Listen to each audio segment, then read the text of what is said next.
You know, folks, it is truly an amazing time to be alive. It is an amazing time to be an American in this country.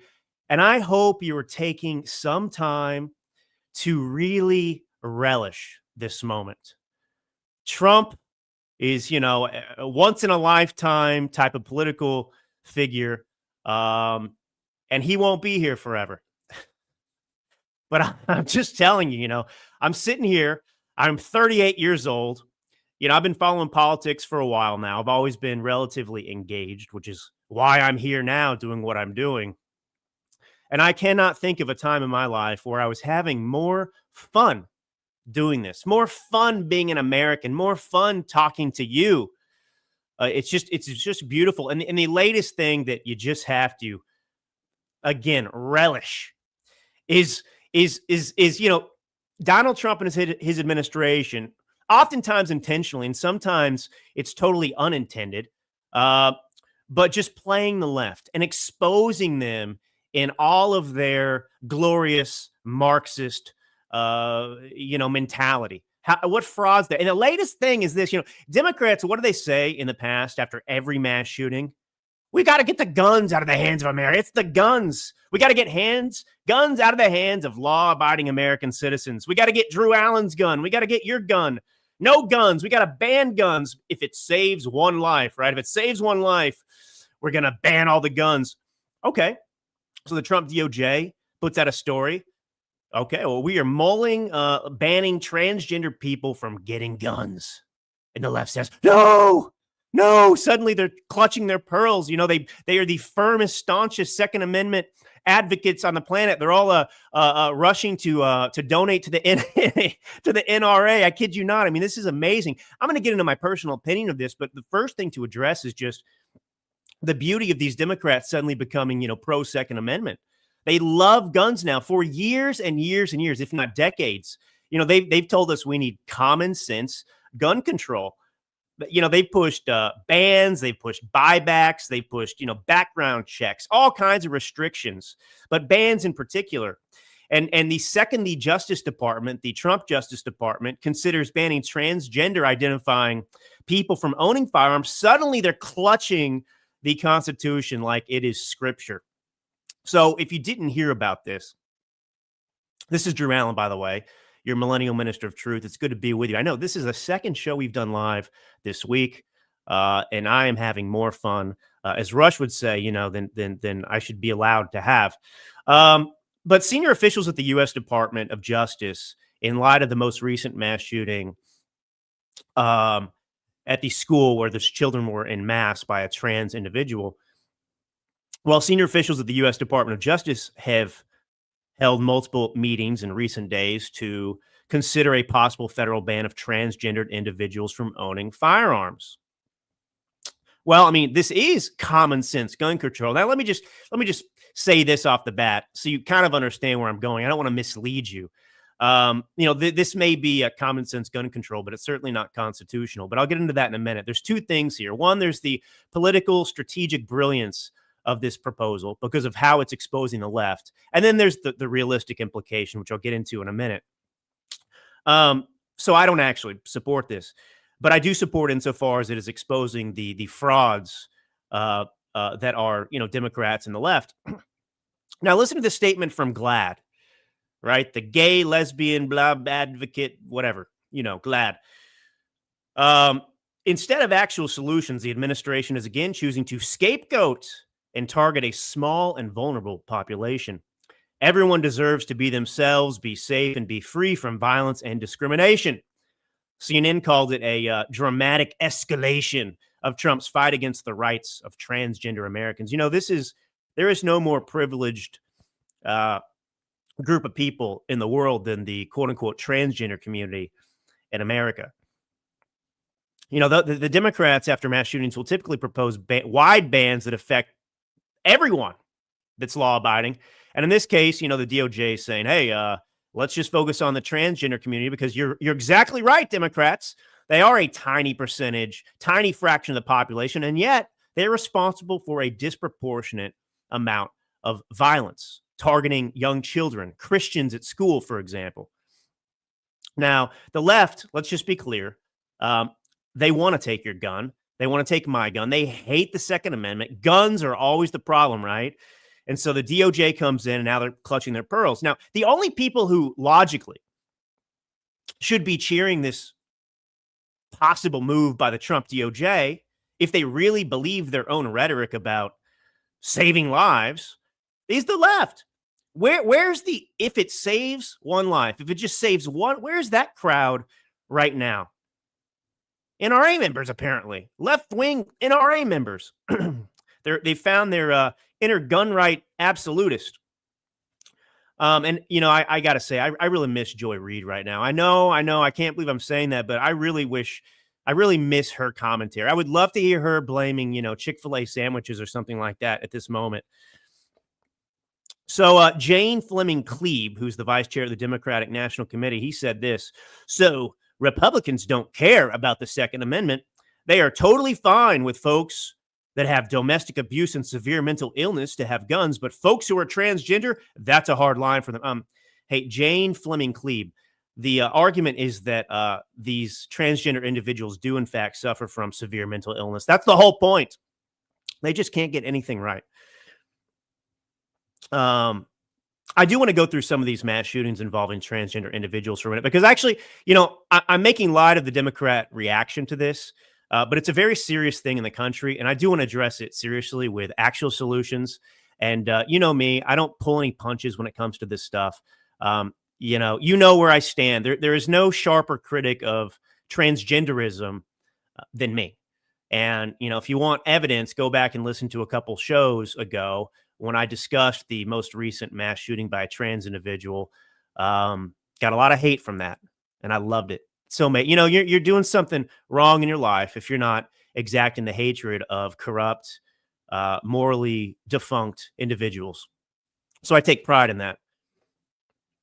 So Minneapolis, right? That's the most recent one just this past week.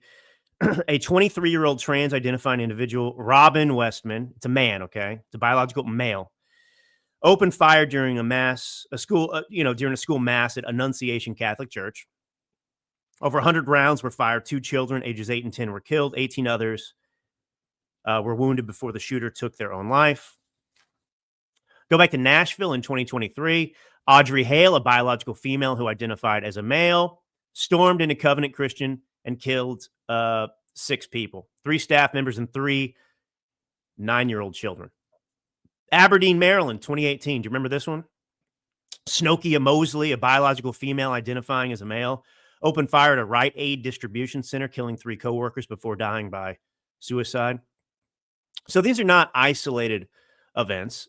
And I'll repeat again, it's not just that they're transgender individuals. It's that these are mentally ill people, and transgenderism is the poison that has been given to those who are already susceptible to these problems to push them over the edge. Now, what is the actual root cause of this? Transgender mental illness, it's just one part of the puzzle. It's one thing. And this is something, by the way, that has been introduced by the left. Now, I have joked in the past, by the way, if you've been listening to this show for any length of time, you've heard me respond to the left with their hysteria and their absurd common sense, which are ridiculous, ineffective gun control measures they propose every single time, which has one aim, which is to disarm the American public, the law-abiding citizen, to go after us for the crimes of the criminal. I've said, if you really wanted to solve crime and mass shootings in this country, you would just ban the Democrat Party. Banning the Democrat Party would be an instant fix for much of this. I mean, look, there's no argument that mass shootings and violent crime have not gone up over the decades. And it's very obvious why that's happening. The corrosion of society, the corrosion of morality, all of these sorts of things. And which ideology is behind all of it? It's the Democrat Party. The Democrat Party is ultimately the root of a majority of the problems in America. And I'll get into that with more examples in just a minute. And I'm not sitting here, spitting, Joy Reid style, talking points. This is just a reality. And one of the issues is, one of my problems, actually, it's not a problem. I mean, I'm celebrating whether it's intentional or unintentional, I'm celebrating the strategic maneuvering of this, DOJ mulling a ban on transgender people having guns because of it exposing the left for the frauds that they are. But, one of my issues is, I have for years and years and years been discussing this transgender issue from a perspective of a mental health crisis. And that's exactly what it is. You can come at me with your emotional gobbledygook if you're a lefty all day long, but you're wrong and I'm right. And I remember, I started, I guess, shortly before I started the Drew Allen Show, before I became a A-list publicist for people like Tulsi Gabbard and Charlie Kirk and all these people. I mean, a long list of people that I've done, PR for. I was a pundit, so I had a publicist, and I was going on radio and TV early in my career and discussing these issues. Like when you turn on the radio and you hear a guest, or you watch Fox News and you see a guest. I mean, that's what I was doing. I still do that. I just don't have as much free time to do it now. But I don't remember the specific issue. It was several years ago, but we were discussing transgenderism. And I made the point on a radio show that, hey, you know what? We really need to start talking about transgenderism as a mental illness, because that's what it is. And this host, who was not a lefty, I don't remember who the host was, but this host just like excoriated me on air. He pushed back. He condemned me for even suggesting that transgenderism was a mental illness. I mean, I don't know what to tell you. If you're somebody who wants to chop off your pee-pee, that used to be mutilation. That used to be a form of torture. But you want to do that, and you want to tell me that's a mentally sound person, you're out of your damn mind. And this is part of the problem. We've allowed the left to beat us down, to try and take the moral high ground, to gaslight us, and to make us fearful of speaking the truth. And that is a lot of the reason we're in that we are experiencing a lot of these problems today. It's because of cowardice, and that has changed, and it's changed in large part because of Donald Trump and the way he does not, bend the knee to liberal hysteria, to their attacks, and so on and so forth. And that's what we have to be and do. Now, the trans agenda, I want to be clear, should be completely dismantled. This is separate from what we're talking about with the DOJ. I'm telling you what needs to happen. The trans agenda must be completely dismantled. The trans identity in this country has been elevated to an absolutely inappropriate pedestal. We are told that it deserves unquestioned celebration, special protections, absolute deference. And the truth is, pro-trans is not compassion. It is enabling mental illness. And if that offends you, I don't care. Too bad. As they say, facts don't care about your feelings. And, Democrats and activists have not just normalized this trans ideology. They have glorified it. They have turned it into, a virtue signal, yes. But even a step further, what's so disgusting and reprehensible is that they've targeted children with this ideology, grooming them with drag shows, grooming them with school curricula, with TikTok propaganda to question their own bodies and declare themselves trans. This is not acceptance, okay? This is recruitment. This is like what Islamist jihadists do. And that's why it's called the trans mafia.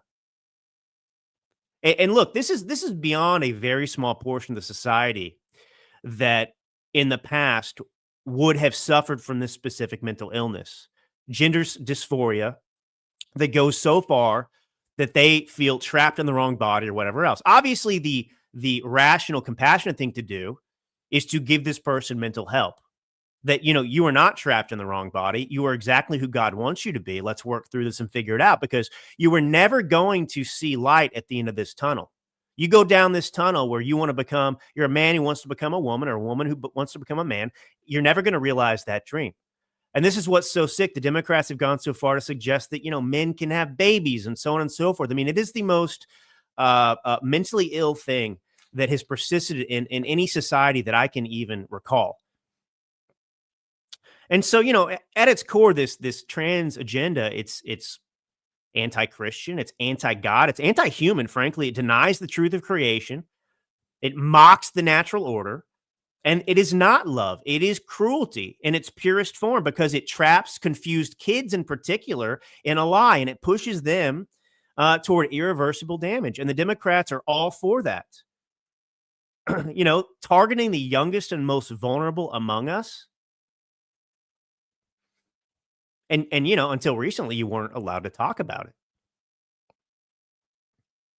And but I want to be clear. I mean, we can't afford to miss the plot here. And this is where I'm going to come in a little bit critical of the DOJ thing here. The root cause needs to be addressed.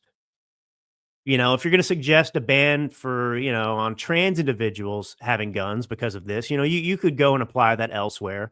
Firstly, it would not pass constitutional muster. It just wouldn't. And at the end of the day, the trans thing in itself isn't the underlying issue.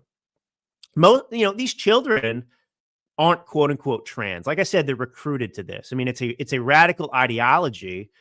And you didn't have a trans issue in the past. It's only recent that this has become a thing. Now there's money involved. The same way Big Pharma, I don't know. I'm going to get into the RFK Jr. Senate hearing in a minute, because he just skewered the left. I mean, I bet Republicans and Democrats alike who are taking Big Pharma money, I bet they all are regretting the day that they had RFK Jr. come in there to a Senate hearing, because anybody who watches that Senate hearing, and I'll play a bunch of clips for it in a little bit, anybody who watches that Senate hearing, their eyes are going to be open to the fallacy of the vaccine argument. So, look, I still look, this is a leftist kind of approach. Okay. We're going to, ban trans people from having guns. This is truly common sense gun control, but it's not common sense. When you have to address and deal with the hard issues, and those issues are the cultural rot, the breakdown of the nuclear family, the glorification of chaos, the mental health crisis. So, that's what needs to be done. When you hear common sense gun control, I want you to tell yourself nonsense gun control, because that's what we're really talking about here. Because it never actually addresses the problems. Somebody who's intent upon committing a crime, you can say, oh, you can't, look, you ban transgender people from having guns. I mean, you ban plenty of people from having guns, criminals from having guns, underage people from having guns, and they find a way to get a gun because they're intent on exacting evil in this world, because they're so broken as human beings. And the left is what drives most of this. I want you to think about the left. I want you to think about the Democrat Party and what they campaign on, what they speak about. The left does not run on ideas. They do not run on ideas. The left runs on hatred. That is the left's fuel. I want you to look and think about every campaign ad, every speech, every talking head on CNN, on MSNBC, which is having a name change, It's always about one thing: who you're supposed to hate. Hate Trump, hate MAGA, hate conservatives.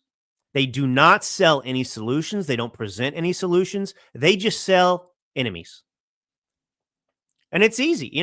Hatred is cheap and it's renewable. And, it never runs out.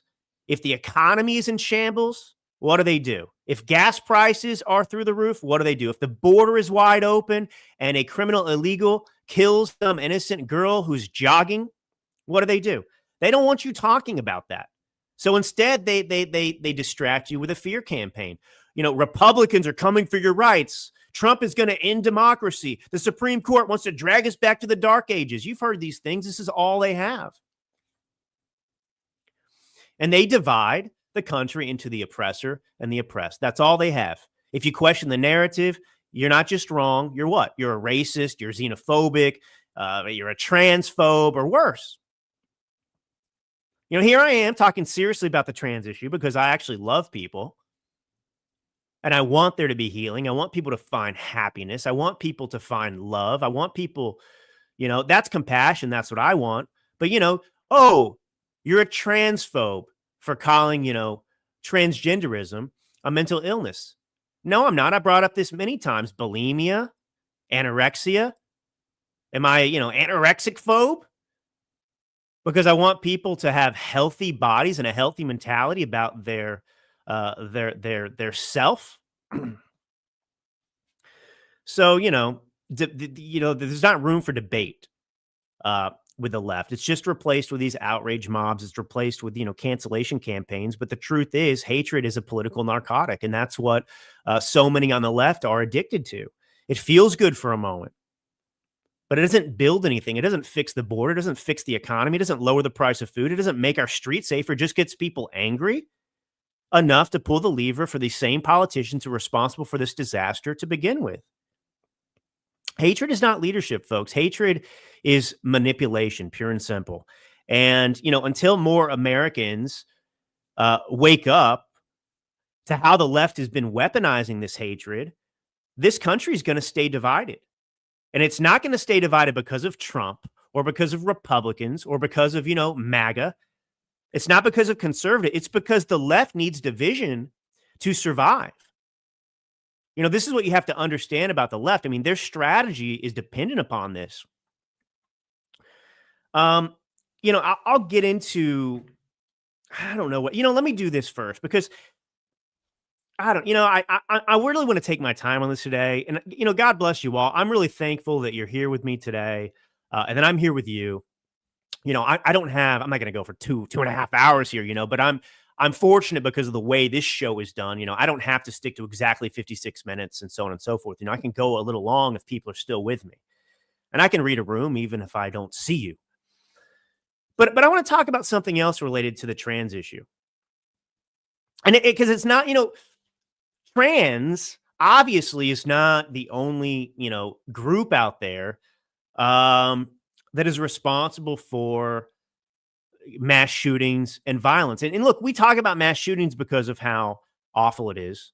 A mass shooting, depending on, whose metrics we're using, it's 4 or 5 more people shot. They don't have to be killed, but that's a mass shooting. And the left plays with that all the time. But, more people are killed. Oh, I just want to interrupt myself because I got the comments up. David Sassoon, how can one have watched that Senate hearing and conclude RFK Jr. humiliated an army of Big Pharma stooges? Seriously. I can't wait to get to your question, David. Do not tune out. Do not tune out. I'll play the clips and you can decide for yourself. If you're not delusional and deranged, you will see exactly what I'm talking about. But anyway, look, let's talk about other crime. Because while mass shootings are horrific, predominantly because of the way they're conducted, right? Somebody targeting a school, children, the most vulnerable amongst us. It's horrific. But obviously more people in this country die, not from mass shootings, but from just non-mass shootings, violence. Black communities in America. I want to talk about this because this is one of those things that we're not allowed to talk about. Black communities in America, which obviously make up a disproportionate amount of crime. These communities were hijacked in this country a long time ago. What we call, Black culture today is not organic. As a matter of fact, if you go back in history before the Democrat got its hands all over the Black community and took ownership of them, put them back on the Democrat plantation after they got free, the Black communities were some of the most remarkable communities in this country. Just stellar in every way, even despite the obstacles that they did have to overcome. But these were communities that were somehow managed to flourish even amidst Democrat racism in America. And so Black culture today, it's been twisted, it's been manipulated, it's packaged into something dangerous in a lot of the communities. And instead of lifting people up, right, it celebrates the very things that are going to tear them down. And those are straight from the Democrat Party and their strategy. Think about this. Fatherless homes are treated like normal, even though we know for a fact that the absence of a father, the absence of fathers, is one of the biggest drivers of poverty, one of the biggest drivers of crime and broken families. And the music industry has done what? It's glorified drugs. It's glorified violence. It's glorified, the degradation of women. And it sells this as empowerment. Hollywood, corporate America, they pour billions of dollars, have poured billions of dollars into pushing these images. Because what? Chaos, dependency, these keep people voting the same way every 2 or 4 years.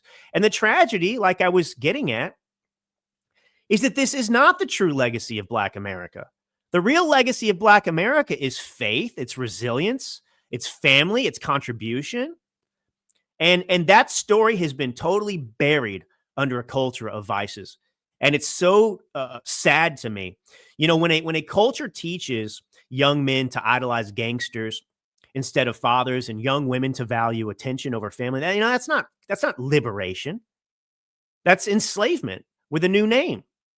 And this did not happen by accident. I have to, reinforce. It is deliberate and it is political, and it's coming from the Democrat Party. And until we call it what it is, the cycle is going to keep destroying these lives. It's going to keep destroying them while the very people responsible for it keep cashing in. And so when I talk about this, I'm not anti-Black, obviously. I just expressed in, 2 minutes more appreciation and love for Black people than any Democrat out there, politician, has done in their entire lifetime. But, victimhood has replaced victory. Dependency has replaced dignity. And, until we break that cycle, these very communities that once embodied strength, they're going to remain trapped in weakness. Manufactured for what? For someone else's political game. And it's sickening to me. Black communities in this country have been totally robbed of confidence, of opportunity, of hope, of the very belief, that they can control their own destiny. And that is so pertinent to the American dream. Belief that you control your own destiny to some degree. And, victimhood's replaced responsibility. And what do you get? What's the result of that? It's despair, plain and simple. All right, I'm going to finish up with this in just a second. But first, are you ready to move more easily and independently without pain or stiffness holding you back? Do you want to look in the mirror and see Joe Biden, or do you want to see a plump, hydrated glow instead of more fine lines and wrinkles? Discover Native Path Collagen. You've heard me talk about this. It's made with only type 1 and 3 collagen fibers, the 2 most important types that make up 90% of the collagen in your body. It's found everywhere. Your cartilage, your bones, your skin, your hair, your nails, your gut. And these 2 types in particular, 1 and 3, provide maximum benefits. Now, Native Path Collagen is a single ingredient formula with no fillers, no additives, no artificial sweeteners. Plus, it is third-party tested for heavy metals, ensuring purity and safety. It's completely flavorless. It is its peptide formula makes it bioavailable. That means it doesn't clump. It mixes easily. And they offer amazing bundle deals. You can get 3 or 6 packs at a fraction of the price of other brands. So you can go to getnativepath.com/daily clout. Okay, let's see. I want to get to this in just a second. You know what? Let's switch gears for a minute. I want to cover the RFK Jr. Senate hearing, David Sassoon. I don't know if he's antagonistic or if he's open-minded, but I'm looking forward to it. Let's get into it because I've got a lot of clips to play. And then I've got some clips, too, of Democrats. They're not shy anymore about coming out. To your point, Jenny Dumond, they're not shy really about even admitting this. Jenny left a comment about what I'm saying consistent with the leftist globalist ideology of depopulation destroying our country. And I'm thankful for you, Jenny, that you have faith that God wins too. But I want to address some of this stuff. How do I want to start with this first? So, RFK Jr.'s performance was absolutely brilliant. He walked in there with every possible disadvantage. I mean, obviously, he knew the media was going to smear him as a conspiracy theorist. The political class obviously was eager to dismiss him. Big Pharma's influence was, lurking in the room, in the background. And in spite of all of this, I hope that, look, I don't agree with RFK Jr. on everything. The measure of respect and admiration doesn't have to be agreement with every single position. But I am, and I mean, I never imagined that I would be a champion of RFK Jr. I never imagined in my life. And, the COVID stuff and these last years have really brought out a lot of heroes.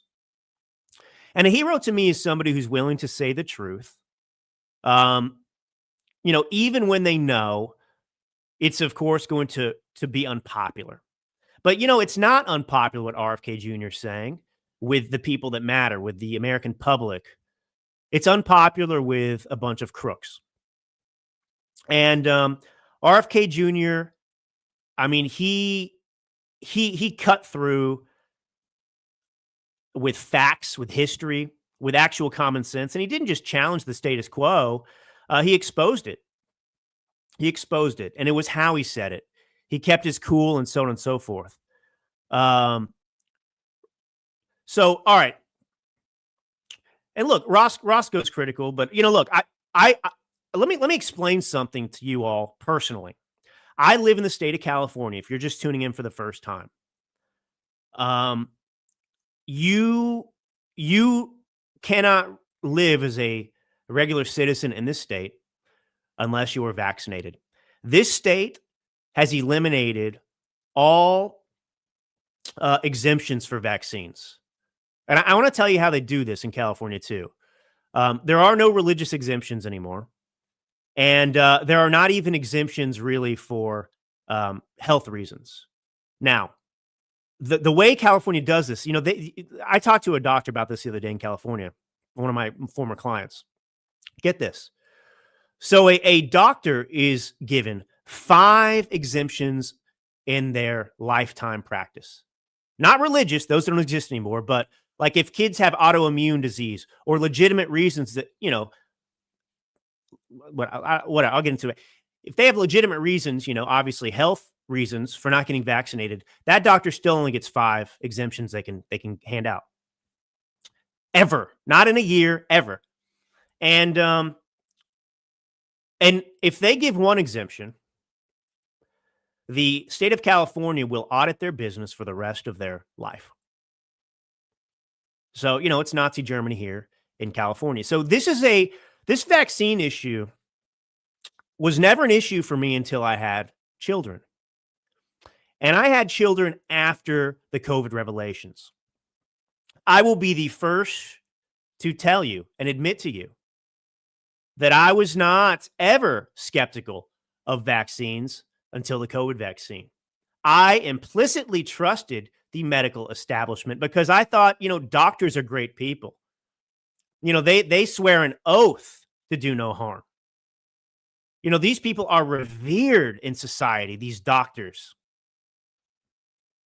And many of them are angry now that they don't have this respect anymore, but respect has to be earned, and they have not earned the respect.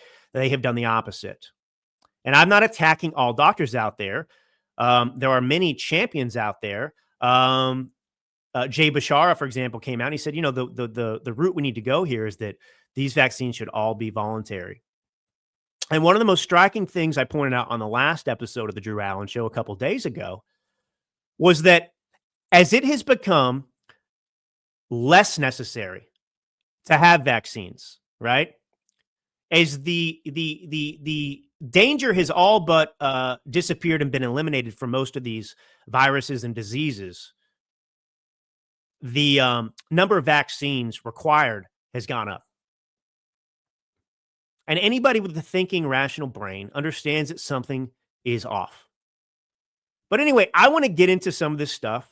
First off, I want to play RFK Jr. I don't know if I'll play the whole minute 46-second clip, but here is the beautiful background he gives, speaking for the American people who have experienced all of us in 2020, the crimes against this country done in the name of COVID. Listen to this. Do you believe COVID-19 was politicized? Yeah, the whole process was politicized. Senator, I mean, we were lied to about everything. We were lied to about natural immunity. We were lied to about, we were told again and again the vaccines would prevent transmission, they prevent infection. It wasn't true. They knew it from the start it wasn't true because that's what the animal studies and the clinical trials showed. We were told that there was science behind cloth masks. The CDC allowed the teachers union to write the order closing our schools, which hurt working people all over the country, and then pretend it was science-based.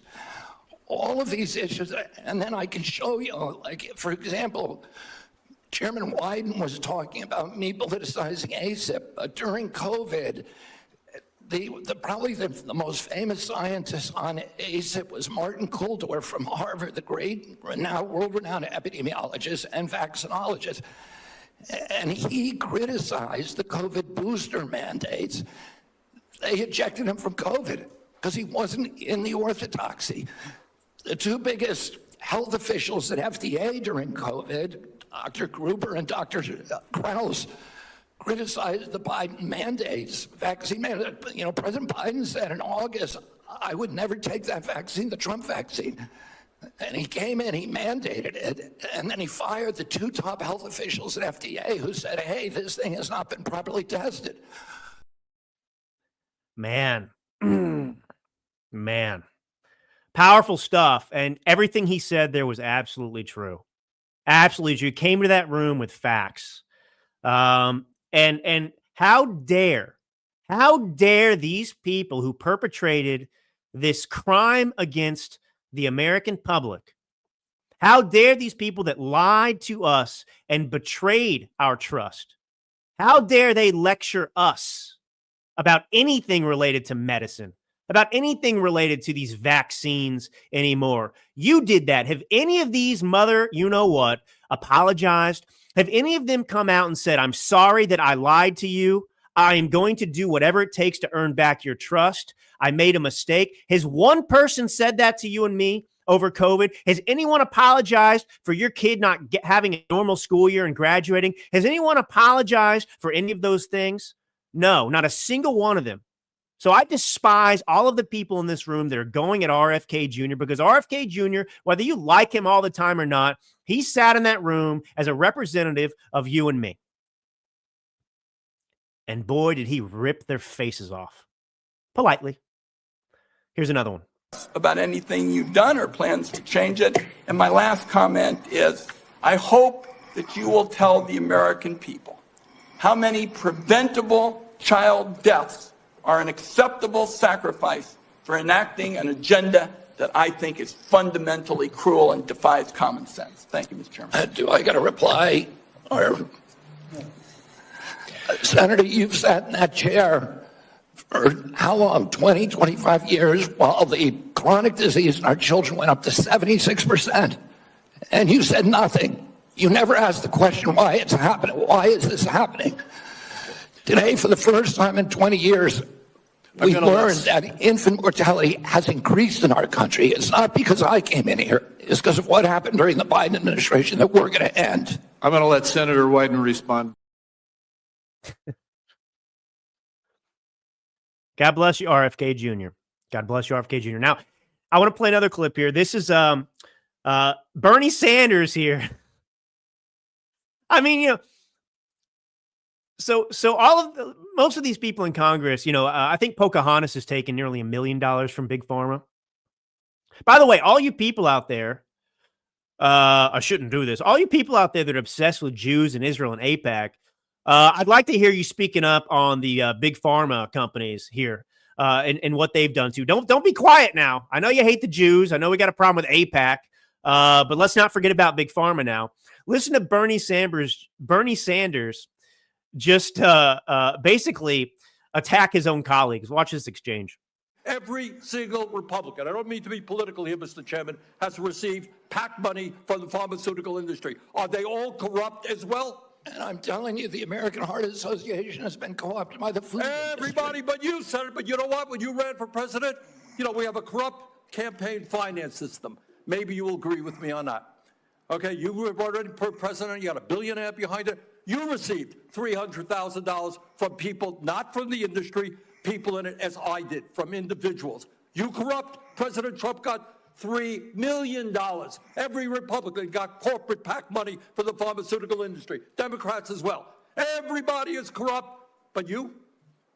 Is that what we're looking at? I don't think so. And I think the issue now... I don't even know what you're talking about. Well, I think you do know what I'm talking about. I don't know what you're talking about. The issue is every time anyone disagrees with you... Are you saying the pharmaceutical industry was supporting my presidential campaign? I'm saying... I don't think so. I'm not saying that. Oh man, oh man, oh man. So anyway, I'm just giving you a taste of what happened in that room. Let me see if I've got another clip here I want to play. So here's one more. I want to play this for you. Yes, Senator, this morning I got the latest numbers from CDC that 76.4% of Americans now have a chronic disease. This is stunning. When my uncle was president, it was 11%. 1950, it was 3%. Today, it's 76.4%. 8 out of 10 of our kids cannot qualify for military service. This is a national security issue. When my uncle was president, we spent 0 on chronic disease. Today, we spend $1.3 trillion. It's the biggest cause. It's increasing. And all of the arguments that Republicans and Democrats have about single payer, Obamacare, or with the various ways of allocate the health dollars, they're all like rearranging deck chairs on the Titanic. If we don't end this chronic disease, we are the sickest country in the world. That's why we have to fire people at CDC. They did not do their job. This was... I mean, it's just incredible. This issue... I saw a Sum poll recently, and support, basically this blind support for vaccines is down to like close to 50% now. I mean, I think several years ago it was up like 84%. And I told you again, because I think it's important to acknowledge and tell you that I was somebody who years ago would have called RFK Jr. a lunatic. And so my point is, I think here's what I want to say to you all, because, you're all heroes. You're all capable of influence. I've always said that, some of the greatest proponents of movements in history are people who once were against them.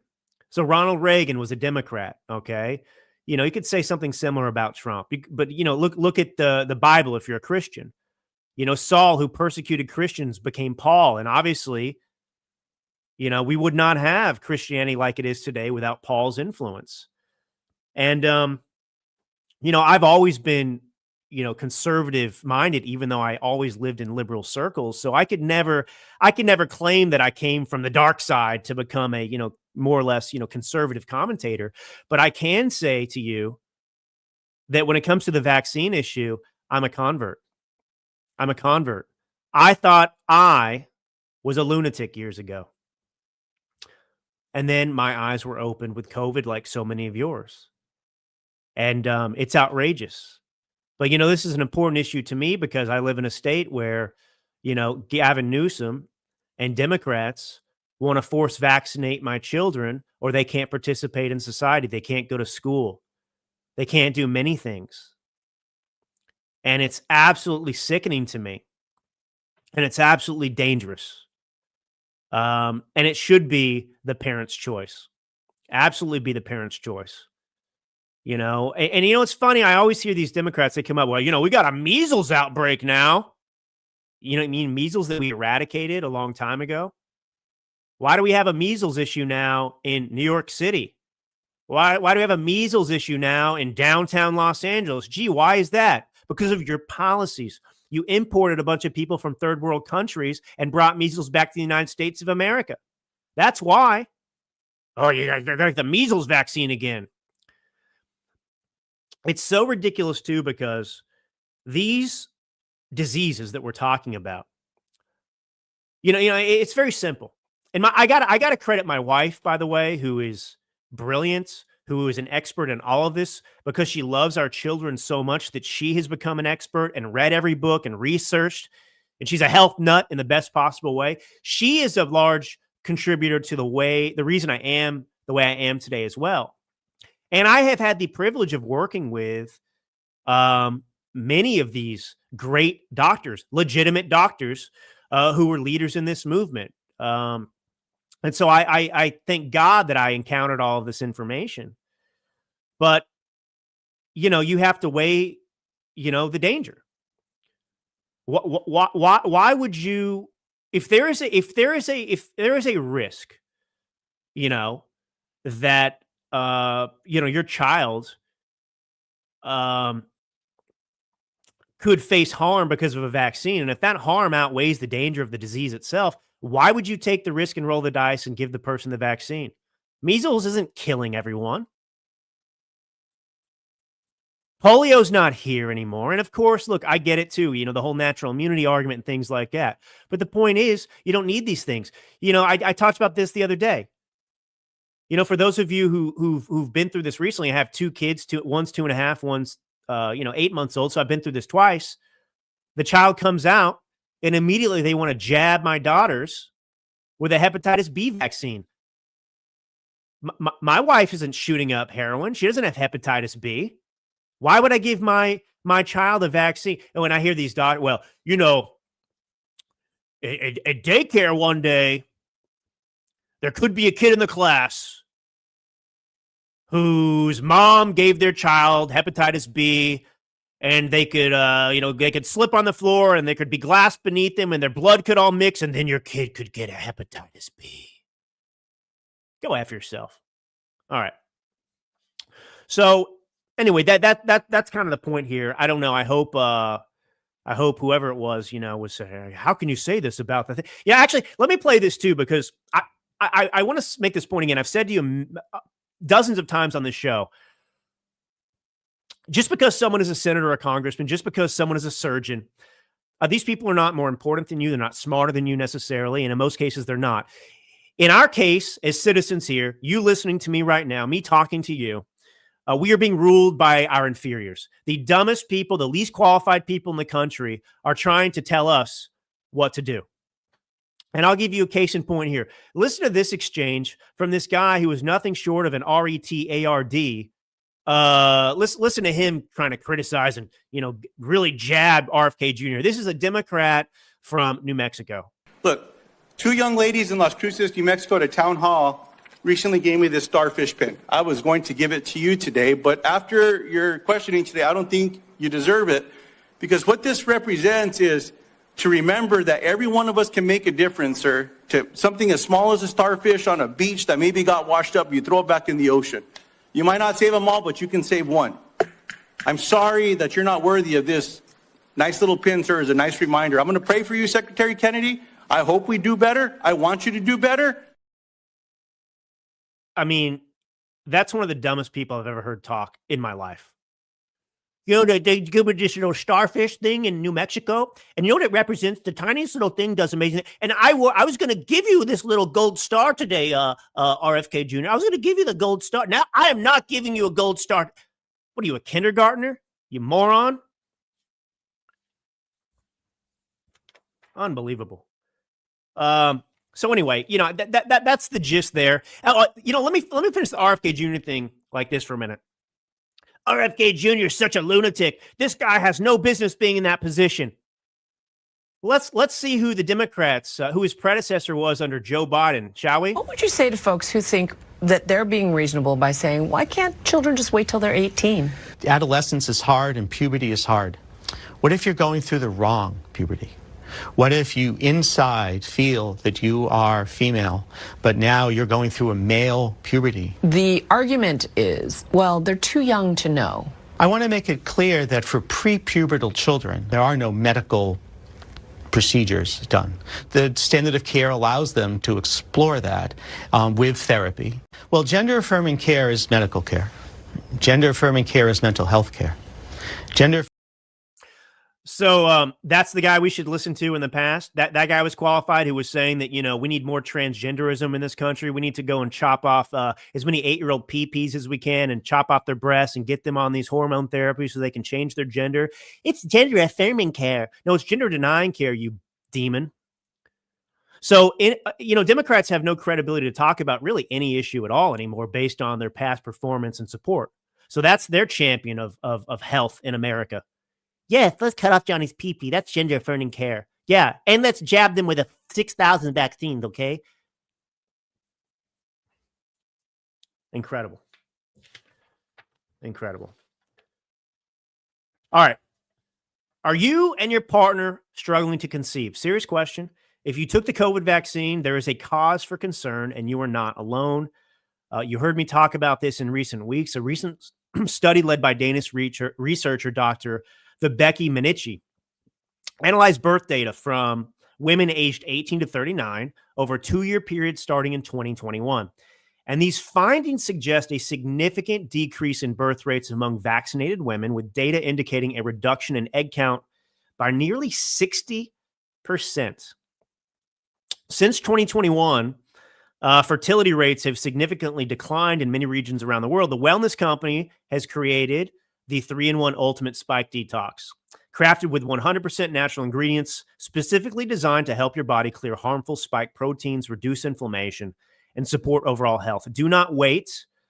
Experience the only formula approved by Dr. McCullough, a top freedom-fighting doctor who risked it all. Head to dailyclouthealth.com, use code dailyclout to get 10% off plus free shipping. All right. Let's a couple things here. I want to play a couple of clips of the Democrats just coming out and saying the quiet part out loud. And I want to talk about the Constitution. And I want to talk about this argument about the National Guard and going to these Democrat sanctuary cities and others and carrying out deportations, et cetera. Because look, it's fine to feel a certain way and have confidence about, how you feel and what you support. But it's important to ground our beliefs, because we're not on the left, in truth, in the Constitution, and not be like them. So let's just do a quick, intro to the Constitution here.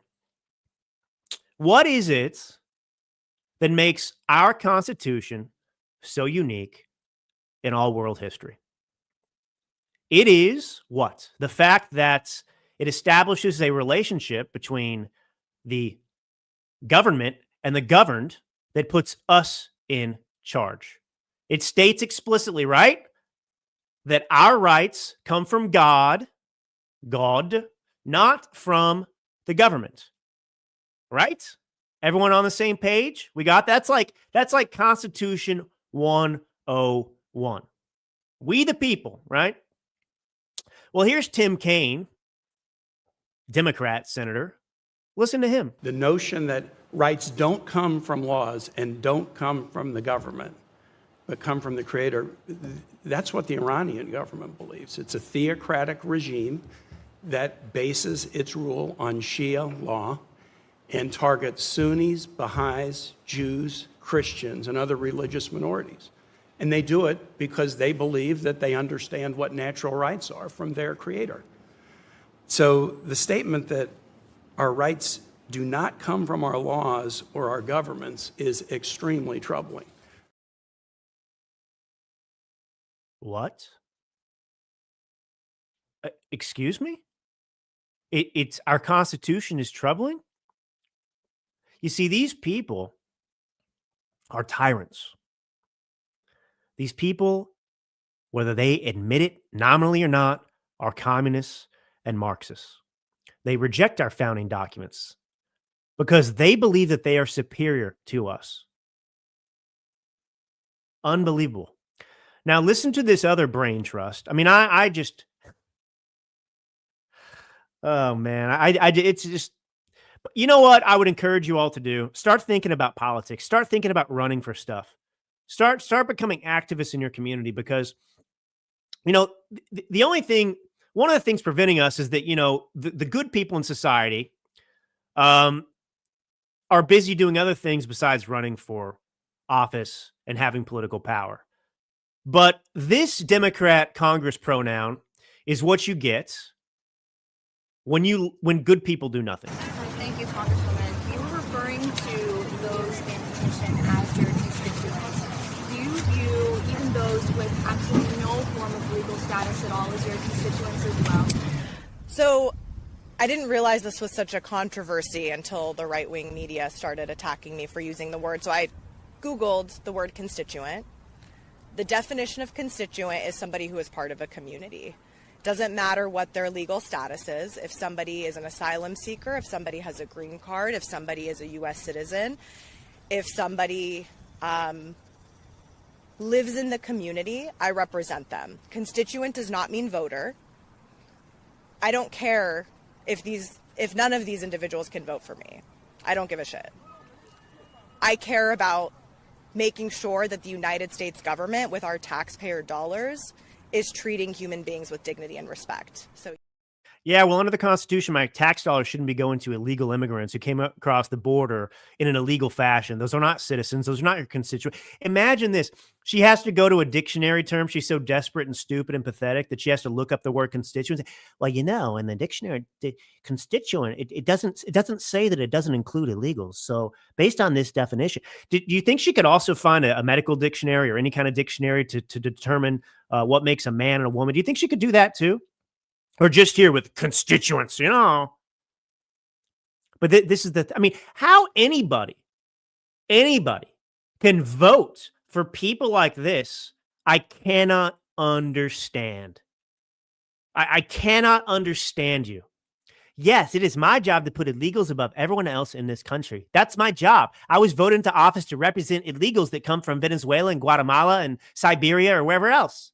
That's why I'm here. I'm the president of the rest of the world, not Americans. My job is to F Americans and elevate everyone else and give them all the wealth.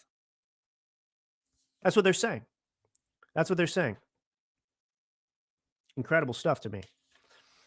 All right, let me talk about how we actually. Let me give you it's so controversial what I'm about to say. Oh my gosh, don't let this clip get out.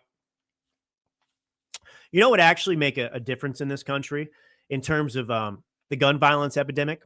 Are you ready for this? No, not another meaningless gun law. No. Not even banning, trans from having guns. Mandated classes in schoolrooms across the country that teach our history. Not the left's version of history, real history, true history. Not the sanitized one. Or the bastardized one, where we're just all rotten, slave owners. And our rights don't come from God. They come from Tim Kaine. Yeah, not that history. Kids can tell you, 100 different TikTok dances today. But, if you ask them what the Second Amendment actually says, most could not give you an answer. And, of course, that's not by accident. That's intentional.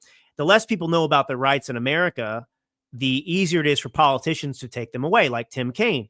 The Second Amendment is not about hunting. The Second Amendment is not about sport shooting. It's about making sure that citizens have a right to defend themselves against criminals, yes, but against their government, against tyranny. The founders, obviously, Tim Kaine, I hope you tune in, Tim. Here's a lesson for you. The founders had just fought off a government that tried to disarm them, and they enshrined that right because they knew freedom depends on it. But the part these schools never touch, of course, is that, that right comes with responsibility. Gun ownership is not casual. It's sacred. It's unique. No nation enjoys that privilege, that right. That's the correct word. That right, like we do. And to have that right, it does. It demands respect. Discipline. It demands a moral seriousness, and a true civics class would teach students not only why we have the Second Amendment, but also the duty that comes with it. the duty to handle firearms safely, to use them with an understanding that they are instruments of both protection and liberty. Imagine a generation of Americans that was raised to see the Second Amendment not as a political football, but as a birthright tied to their responsibility as citizens. That is how you preserve freedom. Not by erasing history, but by teaching it, enshrining it, embracing it, instilling that sacred responsibility that comes with exercising our rights. That would go a long way towards solving these problems. Teaching people about reverence for guns and how unique it is and how special it is and that responsibility that comes from it. That would do it. All right. Let me get into let's close up with this today. I want to talk about two things. First this. Remember this. So you've got the former head of the Chicago Police Department, Jody Weiss, who has called out the top two Democrats in Illinois, which would be the mayor, Brandon Johnson, and then Pritzker, the donut man. And he's arguing that they are afraid of being humiliated by President Donald Trump successfully bringing down crime in the city. And this is so spot on, because the one things Democrats fear is that Trump's policies will be enacted because it will prove that Democrats are responsible for the crime and danger in their cities. Because right now, Democrats always play this game of, it's not our policies, it's, red states with guns or whatever else. Their policies are destroying their own cities and are responsible for destruction. And if Donald Trump can be allowed to come in and implement his policies in Chicago, and suddenly the crime effectively goes away, which is what would happen, the people will realize that they've been lied to by Brandon Johnson and Democrats and Pritzker. The most important thing that we do over the next 3 years is implement Donald Trump's agenda. Because the moment Americans actually see, it's one thing for Republicans to run every time about, our agenda is going to do X, Y, and Z for you. Well, if you don't actually get the agenda implemented and the American people don't have the benefit of experiencing life under your policies versus the Democrat policies, and you can't draw a clear line of distinction between the benefits of your policies and the destruction of theirs, well, then there's no reason for them to buy that Democrats suck and, maybe MAGA works. All right. So, the constitutional question, can Donald Trump send the National Guard into these different cities? The constitutionally correct answer is yes, he can. There are a number of clauses in the Constitution that support this. You've got the guarantee clause. This is the foundation for federal troops being sent into states during unrest. Look, effectively, if a state fails to maintain law and order, if a state fails, if a state collapses into chaos, the federal government has constitutional authority to intervene. That's number one. How about the supremacy clause? Well, if Gavin Newsom refuses to enforce or undermines federal law, the federal government can override state inaction. The 14th Amendment, due process, equal protection clause, that empowers the federal government to intervene when states deny citizens' rights. Interstate impact and commerce clause. I just went through the Constitution. I just pulled them out. If a state abdication has national consequences, criminal havens, breakdown of interstate trade, border security, Congress may act under its commerce clause powers. Federal laws on organized crime, drug trafficking, or even, pandemic response. Emergency Powers and Insurrection Act. That's what was used in Little Rock back in 1957 when Eisenhower sent in federal troops to enforce desegregation against the Arkansas governor's resistance. Messenger 911. I think he's being smarmy. Donald Trump is Jesus Christ. No, that's Barack Obama. He's the Messiah walking on water. Nobody thinks Donald Trump is Jesus Christ. The standard is low, though, in politics, Messenger 911. A lot of morons have been in office for a long time. Donald Trump has some common sense. So, all of these things, look, it is the state. The state has an obligation,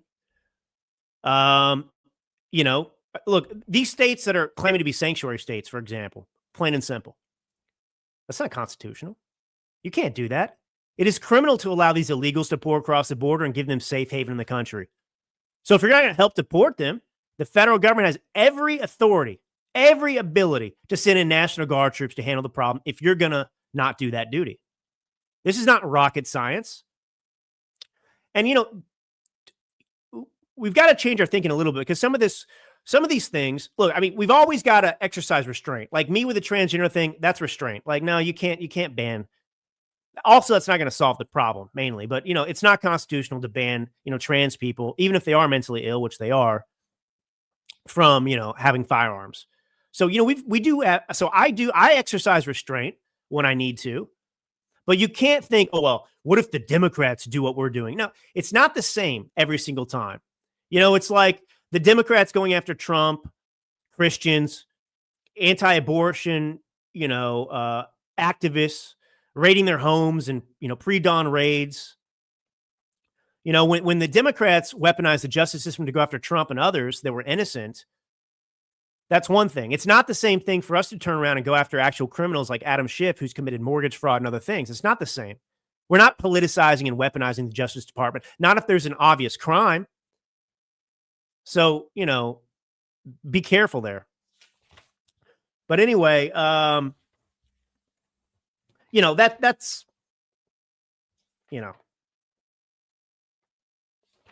we'll see where a lot of this goes. It's Friday. I hope you guys have an amazing weekend.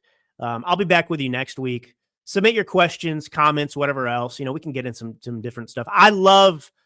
Even detractors out there, I love you. Okay. I love you. Okay. I'm not, I don't hate you, but I love calling you out. I love your criticisms and stuff too. It's always fun for me. I grew up around liberals, so this is good for me. I can't imagine a world in which I don't get to address you. This is what makes this show fun. But I want to thank all of you for tuning in today. God bless you all truly. And until next time.